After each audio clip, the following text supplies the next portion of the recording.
नगरकर बघा, या मॅमच्या केसांवर खूप जास्त मेहंदी कोटिंग होती, ज्याच्यामुळे त्यांचे केस खूप जास्त फ्रीजी, ड्राय आणि रफ होते. आपण काही वेळातच त्यांचे केस एकदम सिल्की, स्मूथ आणि शायनी केले. सर्वात आधी एक मॅम आपल्या सलून मध्ये आल्या. हेअर लेंथ मिड बॅक होती आणि हेअर थोडेसे ड्राय वाटत होते. नॅचरल सॉफ्टनेस कमी झाला होता. हेअर खूप जास्त ड्राय, रफ आणि फ्रीजी दिसत होते आणि खूप जास्त मॅनेज करायला प्रॉब्लेम येत होता, कारण की व्हॉल्यूम पण खूप जास्त होता मॅडमचा. त्यांनी इंस्टाग्रामवर आपली रील्स पाहिली होती आणि ते स्पेशली आपल्याकडे आलं होतं ट्रीटमेंट करायला. तर आपण त्यांना नॅनोप्लास्टिया ट्रीटमेंट सजेस्ट केली. आफ्टर रिझल्ट मध्ये फ्रीज एकदम कमी झाला होता, म्हणजे जवळपास 100% कमी झाला होता आणि हेअरचा प्रत्येक स्टँड स्मूथ, मॅनेजेबल आणि सिल्की वाटत होता. त्यांच्या सोबतच अजून एक मॅम आल्या होत्या. त्यांच्या हेअर्सवर खूप जास्त मेहंदी कोटिंग होती आणि सतत कोटिंग केल्यामुळे हेअर्स खूप जास्त हेवी, ड्राय आणि फ्रीजी दिसत होते. नॅचरल शाईन तर अजिबात नव्हती केसांमध्ये. हेअर कंडिशन अनालिसिस करून आपण त्यांना नॅनोप्लास्टिया ट्रीटमेंट सजेस्ट केली. प्रॉपर ट्रीटमेंट प्रोसेस केल्यानंतर फायनल रिझल्ट तुम्ही बघू शकता. खूप जास्त मॅनेजेबल आणि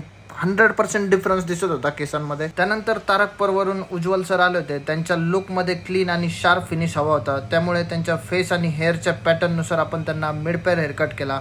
साईडला एकदम नीट फिनिश दिला आणि प्रॉपर ब्लेंड केला. त्यानंतर इंस्टाग्रामची रील्स बघून हेअरकटसाठी मॅम आल्या होत्या. त्यांना आपण बटरफ्लाय लेअर हेअरकट केला. मॅमने खूप छान रिव्ह्यू दिला आणि मॅमला खूप आवडला हे कट. तर नगरकर, जर तुमचे केस मेहंदी लावल्यामुळे खूपच ड्राय, फ्रीजी झाले असतील आणि तुम्हाला देखील शायनी हेअर्स हवे असतील तर ब्लॅक सलूनला नक्की व्हिजिट करा. आम्ही तुमच्या हेअर कंडिशनच्या अकॉर्डिंग प्रॉपर गाईड करू.